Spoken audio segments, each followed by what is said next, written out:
음식 만들기를 즐기는 사람은 자기가 열심히 해놓은 요리를 많은 사람들이 먹고 즐거워하는 모습에 행복해한다. 하지만 음식 만드는 것에 자신이 없는 사람은 집에 누가 온다고 하면 머리부터 아파진다. 시장 보기부터 시작해서 어떻게 대접할 것인가 등등의 걱정을 하다 보면 손님이 오기 며칠 전부터 전전긍긍한다. 더구나 그 손님이 시댁 식구들이라면 어떨까? 게다가 예고 없는 방문이라면? 결혼 9년 차에 접어드는 혜경씨도 몇 년 전까지 그랬다. 음식에 자신이 없던 그녀는 집에 손님이라도 오는 날이면 그야말로 몇 날 며칠을 끙끙거려야 했다. 하지만 이제는 집에 누가 오든 걱정하지 않는다. 그렇다고 그동안 음식 솜씨가 월등히 나아진 것은 아니고 다만 마음가짐을 바꾸었을 뿐이다. 시댁 식구들 중에서 비교적 가까운 시누이가 어느 날 저녁에 잠깐 방문했을 때 혜경씨는 그동안 몰랐던 자기 마음을 보게 되면서 깊은 반성을 하였다.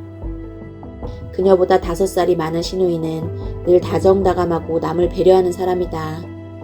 때로는 시어머니한테 받는 스트레스도 남편보다는 시누이를 통해 풀릴 때가 있을 정도라고 친구들에게 자랑할 정도였다. 그런 시누이가 저녁 시간이 다 되어 그녀의 집 근처에 볼 일이 있어서 왔다가 돌아가는 길에 조카 녀석들 얼굴이나 보겠다고 들른 적이 있었다. 시누이의 전화를 받고 나서부터 그녀는 자불안석이 되었다. 그날따라 남편이 야근이라 저녁 준비를 안 하고 조금 남아있는 찬밥으로 아이들과 대충 저녁을 때우려고 했는데 갑작스러운 방문 소식에 마음이 급하고 불편해졌다. 속으로 하필이면 저녁 때우는 거야 연락도 없이 라고 하면서 밥을 새로 할 것인가 아니면 중국 음식점에서 요리를 주문할까 등등 위기를 빠져나갈 온갖 궁리를 다했다. 난감하고 짜증스러워서 그녀의 입은 이미 반쯤 나올 지경이 되었다.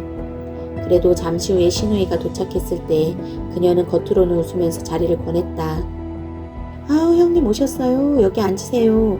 속으로는 이 사람이 언제 가나 빨리 가지 않겠지? 하는 생각을 하면서도 저녁을 들고 가시라고 마음에도 없는 소리를 하면서 혜경씨 머리는 저녁을 어떻게 먹어야 하는지 분주히 돌아갔다.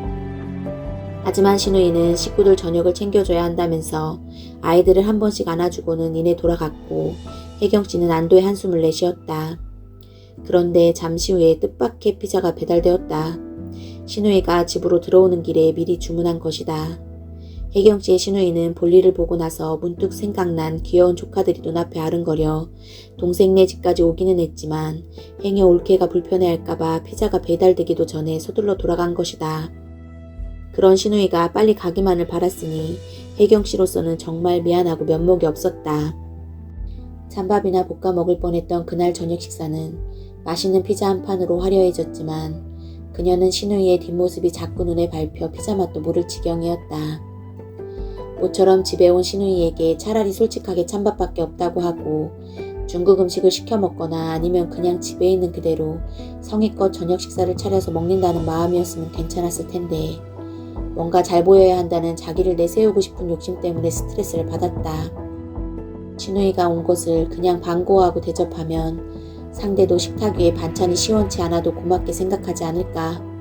열심히 차려서 반찬이 몇 가지가 더 된다고 해도 식사를 준비하는 사람이 속으로는 저 사람이 언제 가나 하는 생각을 하고 있다면 상대방에게도 그런 마음이 보이지 않을까 싶다.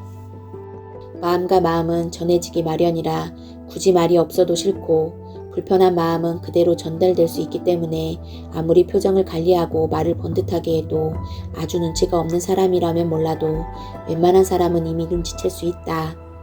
마지못해 받는 대접에 상대방이 기분 나빠지거나 불편해지는 것은 불을 보듯 뻔한 일이다.